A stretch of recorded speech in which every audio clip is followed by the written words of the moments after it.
So the other day I was debating someone on a little group I'm in Telegram, and this is what I love about debate and freedom of speech and, things that we are at this current point in time allowed to do. And it's a great thing. You can see why these governments don't want people to have it, or the state doesn't want people to have it, is because it makes you think, obviously, when you're debating people. And as I was debating someone who has been jabbed and has the boost and probably will get the booster and all of that, it reminded me of something that we are caught in at the moment. And we are caught in society. I mean, not sort of awakened people like us, but the mass majority of society are caught in what is known as a Cobra Effect.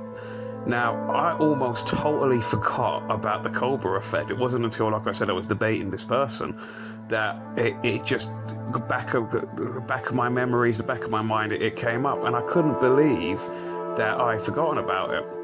Now, many people I've spoken to, I said, hey, you know what the Cobra Effect is? No, even the most intelligent people I know, they don't know what that is.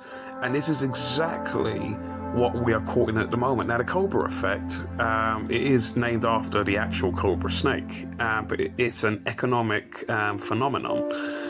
And what it is basically, so back in British colonial times during the Empire, obviously Britain took over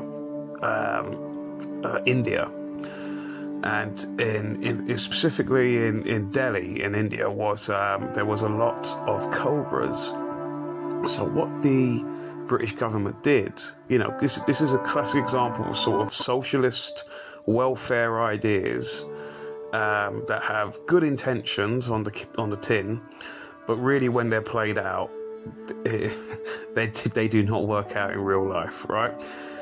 And what they did was to say, right, we want to get rid of the cobras, so we're going to, in the British Empire, so we're going to incentivize people to basically put a bounty on all cobras, and every time someone brings the dead carcass of a cobra to the relevant office where you get the money and produces a dead cobra, then they get X amount of money. It was quite a bit of money, I imagine. And so at first, good intention, yeah, it worked. Yeah, there's a lot of, people went, well, yeah, incentivized them, let's go out, we can make a career out of this in a way, let's do this, make a bit of pocket money or whatever.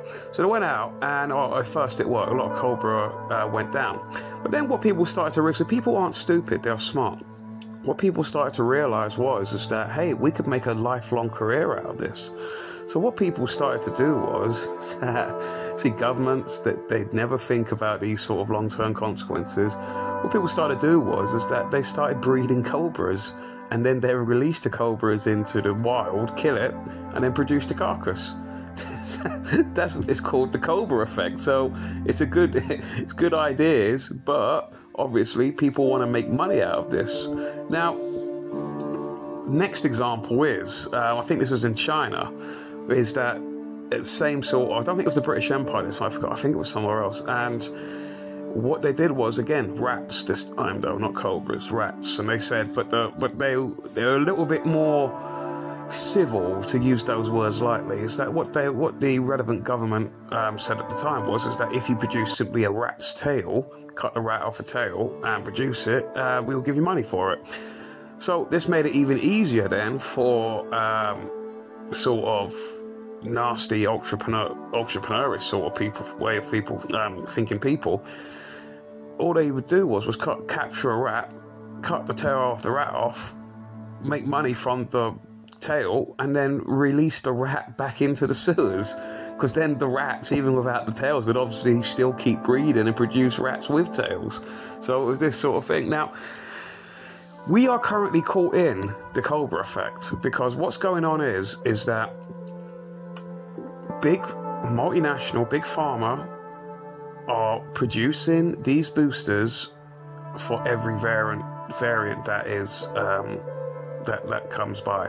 So they have an, because remember, the government, all the world governments, regardless if they're Labour, Conservative, whatever it is, doesn't matter, they are giving our taxpayers money, which what the British were doing, and wherever the country was, the rats was, they were giving taxpayers money to organizations, individuals, whatever it was, who were producing what they needed.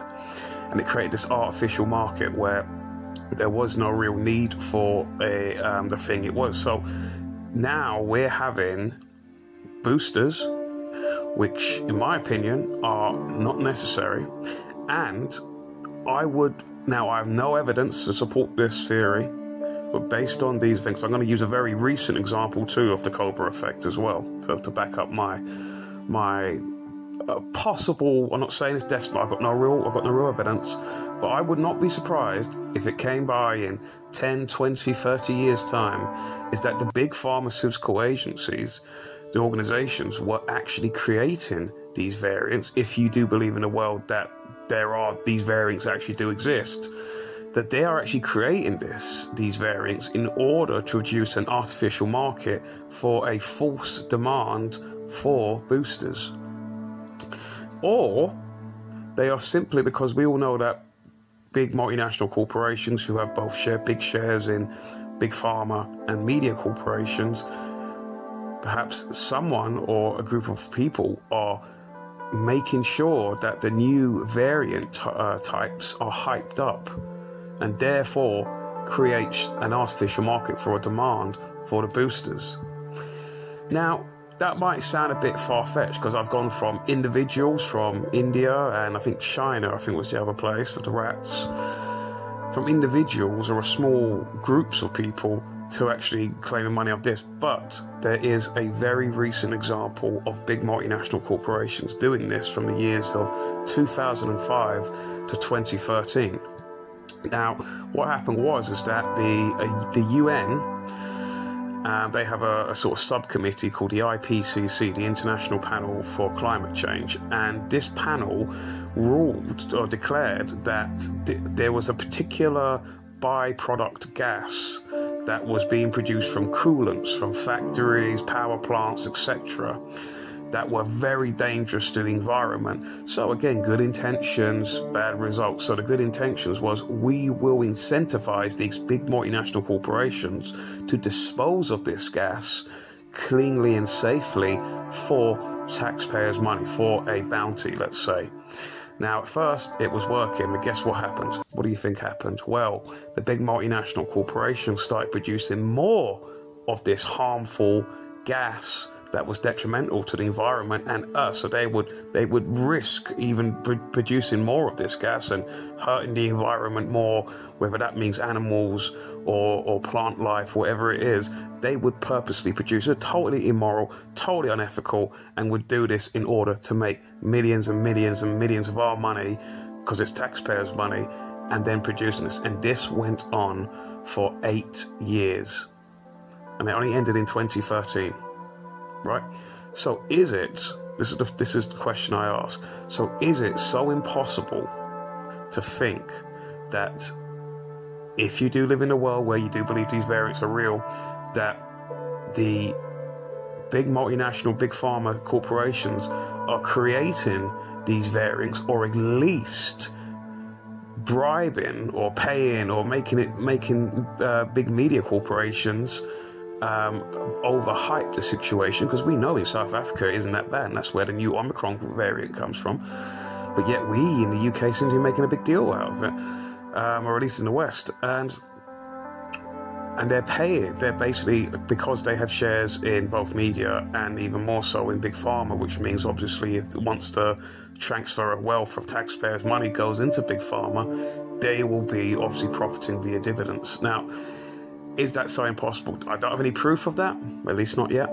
And it's just a hypothesis, I don't know. But that is something to ask, because we are currently caught in the Cobra Effect right now. And I think it is, personally, because I understand how big multinational corporations think. I know how they work, because they just don't give a damn about, all they care about is getting as much money as possible and be damned of the damage that's caused for that. So the Cobra Effect, it always has, especially when government's involved. In this case, it's pretty much all the time.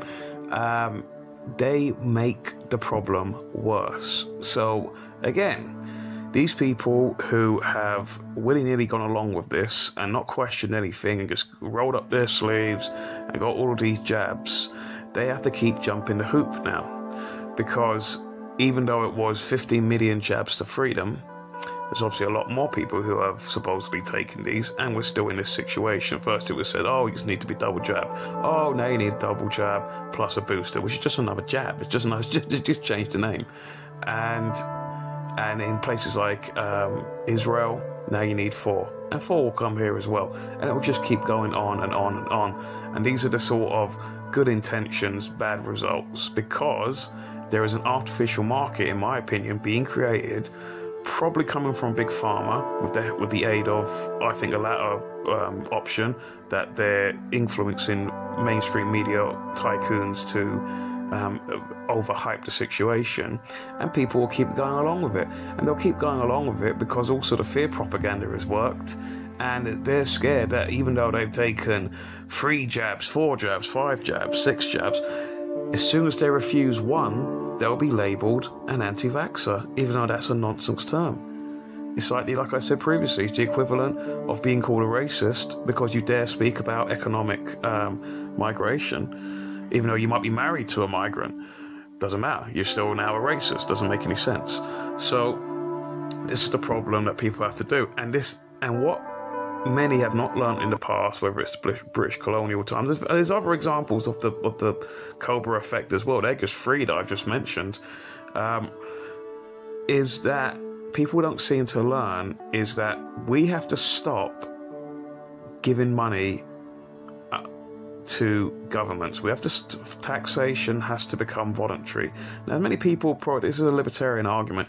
People are against that theory, because they say, oh, but then how will the roads be built? How will these hospitals run? How will this? Look, every day we make decisions without the government. Probably the most important, the best example I can give is, what is the most important thing that humans need?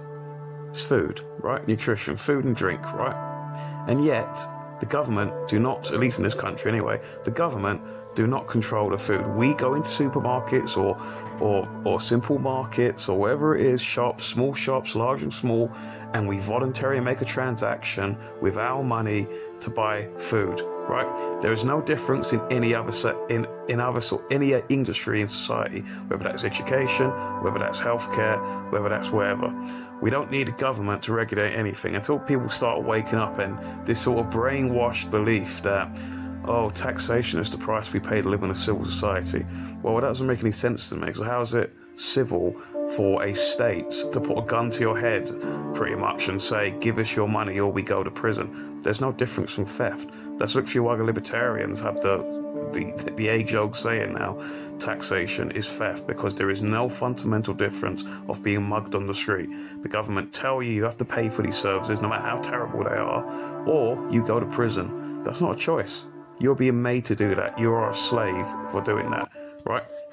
And we have to sort of evolve our minds and start go into future sort of societies or future generation, I should say, where we just don't need the government to do these things for us anymore. It has to be a voluntary society, so they can't steal our money, which they've been doing, so we're paying for our own tyranny. They're giving all of our money to big pharma, big multinational corporations, and they're getting away scot-free with it because it's legal. So this is how people need to think, not replacing one government with another, say like the minor parties. Oh, we just need to change the party. Oh, are they saying anything different? Are they saying we need to go into a voluntary society? No, they're saying the same thing. Oh, we're going to use your taxes to pay for this. That's all rubbish. People need to wake up to this, yeah? So, moving on, people need to start thinking and start educating their children from a young age that taxation is theft, and we need to move on from that. Otherwise, we'll always be in this tyrannical sort of way of life. That's my theory. Let me know what you think.